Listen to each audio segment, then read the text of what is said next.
Awaken souls, why you struggling in relationship. नमस्ते दोस्तों, मेरा नाम है उर्वशी जोशी एंड ये है मेरा चैनल 333 हाई प्रीस्टेस। दोस्तों, इस वीडियो में मैं बात करूंगी उन लोगों के बारे में जो हमेशा जिन्होंने रिलेशनशिप में काफ़ी स्ट्रगल एक्सपीरियंस करी है, जिनके रिलेशनशिप सक्सेस नहीं हो पाते हैं। क्या कारण है और क्या निवारण है, उन दोनों के बारे में इस वीडियो में थोड़ी सी बात करूंगी। तो जितने भी लोग इस चैनल पर विजिट करते हैं, ज़्यादातर वो अवेकनिंग के प्रोसेस में हैं। 6th, 8th, 12th हाउस उनके एक्टिव हो रखे हैं, या फिर राहु केतु उनका एक्टिव हो रखा है, या फिर 2nd हाउस उनका एक्टिव हो रखा है। तो ज़्यादातर ये लोग जो हैं इस चैनल को विज़िट करते हैं और डेफिनेटली उनकी लाइफ में काफ़ी अप एंड डाउन्स चल रहे हैं।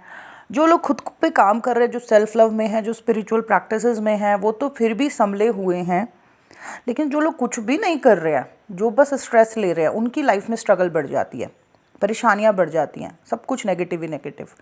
अगर आपका भी किसी का अवेकनिंग प्रोसेस में जो लोग हैं, आपके भी अगर कष्टाना दुष्टाना हाउसेस एक्टिव हो रखे हैं, आपके भी राहु केतु एक्टिव हो रखे हैं, तो सेल्फ लव में थोड़ा रहना होगा, अपने पे फोकस करना होगा और ख़ुद को देखना होगा कि कहाँ कहाँ पे जो है मुझे स्ट्रगल रहती है, कहाँ कहाँ पे मुझे परेशानियाँ रहती है, यूनिवर्स कहाँ कहाँ से मुझे सिखाने की कोशिश कर रहे हैं। ये सब कुछ समझना होगा आपको, थोड़ा गहराई में तो जाना होगा, है ना। अवेकनिंग प्रोसेस जो है वो बेसिकली लेसन लर्निंग की जर्नी है, असेंशन की जर्नी है, ऊपर उठने की जर्नी है। ऊपर आप तभी उठ सकते हो जब आप अपने लेसन्स लर्न कर लो। बहुत सारे लोग जो हैं वो रिलेशनशिप में बहुत स्ट्रगल एक्सपीरियंस कर रहे होते हैं। वो जैसा रिलेशनशिप चाहते हैं वैसा उनको मिल ही नहीं पा रहा होता है। दुखी पार्टनर की तरफ से दुख मिल रहे हैं, कष्ट मिल रहे हैं, रिलेशनशिप टूट रहे हैं, बार बार ऐसा हो रहा होता है उनके साथ। अब पहले तो शायद वो नोटिस नहीं भी कर पा रहे हो, लेकिन जब उनकी अवेकनिंग होती है तब वो ध्यान से देखना शुरू करते हैं कि ये मेरे साथ क्या हो रहा है बार बार, ये हमेशा ही मेरे रिलेशनशिप अनसक्सेसफुल क्यों रहे, क्या कारण है। और ऐसे ही बहुत सी और चीज़ें जहाँ पे आप फेलियर एक्सपीरियंस कर रहे हो या स्ट्रगल कर रहे हो, उनको भी आप नोटिस करना शुरू करते हो आफ्टर योर अवेकनिंग। जो खुद से जुड़ रहा है बेसिकली वो नोटिस करना शुरू करता है कि इस जगह पे भाई मुझे बहुत स्ट्रगल हो रही है। तो अगर आप नोटिस कर पा रहे हो ना कि इस जगह पे मुझे फेलियर एक्सपीरियंस होता है, इसी जगह पे मुझे स्ट्रगल हो रही है, तो यहीं से आपके लेसन्स जुड़े हुए हैं और उन्हीं को आपको लर्न करना है। ये कुछ वो जगह है जहाँ पे आपने ढंग से लर्न नहीं किया, जहाँ आपने सीखा नहीं है, जहाँ पर आपका सीखना बाकी है। फॉर एग्ज़ाम्पल, आपके 3 से 4 जो है रिलेशनशिप रहे और उन सभी रिलेशनशिप में जो है स्ट्रगल ही रही, तो यूनिवर्स उन रिलेशनशिप में रख के, उन लोगों के साथ रख के आपको कुछ सिखाना चाहते थे। अगर वो लेसन्स आपने लर्न किए हैं, अगर आपने कुछ सीखा है, तो ये चीज़ें रिपीट नहीं होंगी। लेकिन अगर आपने नहीं सीखा है तो बार बार लोग आपके जीवन में आएंगे, बार बार आपका रिलेशनशिप स्टार्ट होगा, लेकिन थोड़े टाइम बाद ही उसमें प्रॉब्लम्स आने शुरू हो जाएंगे। तो कुछ सीखा नहीं है, इसी वजह से स्ट्रगल हो रहा है। ओके, तो पहला कारण, तो जो लोग रिलेशनशिप में स्ट्रगल कर रहे होते हैं, जिनको बड़े फेलियर एक्सपीरियंस हो रहे होते हैं संबंधों में, उनका शुक्र कमज़ोर है। शुक्र संबंध का प्लैनेट है, रिलेशनशिप का प्लैनेट है, शुक्र कमज़ोर है। तो शुक्र को मजबूत करना होगा आपको अपना। अगर रिलेशनशिप से रिलेटेड आपको सक्सेस चाहिए तो जो चीज़ आपकी कमज़ोर है वही चीज़ तो आपको सीखनी है ना। तो अगर शुक्र आपका कमज़ोर है, जिसकी वजह से आपके जो रिश्ते हैं, संबंध है, रिलेशनशिप है, वो टिक नहीं पाते हैं, तो आप उसी प्लैनेट को, उस एनर्जी को मजबूत करने की कोशिश करो। बहुत से लोग जिनको बिल्कुल आइडिया नहीं है इस बारे में, जिन्होंने अपने रिलेशनशिप में बहुत स्ट्रगल एक्सपीरियंस करी है, फेलियर नहीं जमते उनके, अभी वो लोग और गलतियां कर रहे हैं। कैसे कर रहे हैं कि पहले उनका शुक्र कमज़ोर है और आजकल क्या कर रहे हैं लोग, बहुत ज़्यादा टैरो कार्ड रीडिंग्स देख रहे हैं या बहुत ज़्यादा चैनल मैसेजेस देख रहे हैं। अब यहाँ पे पहले ही शुक्र कमज़ोर था और अब उनके ऊपर राहु की एनर्जी भी ज़्यादा हावी हो रही है, बिकॉज राहु जो है वो एडिक्शन देता है और ऑब्सेशन देता है।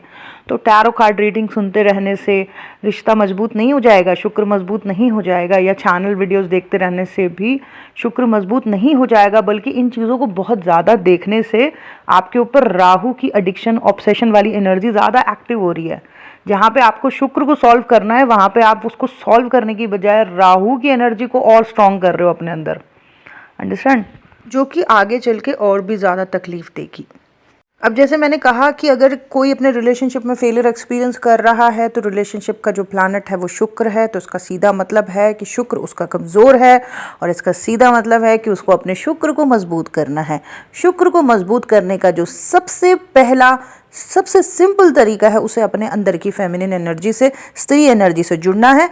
अपने अंदर की स्त्री एनर्जी से जुड़ने के लिए उसे क्रिएटिविटी से जुड़ना होगा, चाहे वो पुरुष हो या स्त्री, उसको क्रिएटिविटी से जुड़ना होगा। अपने अंदर की स्त्री एनर्जी से, अपने अंदर की क्रिएटिव साइड से उसे जुड़ना होगा।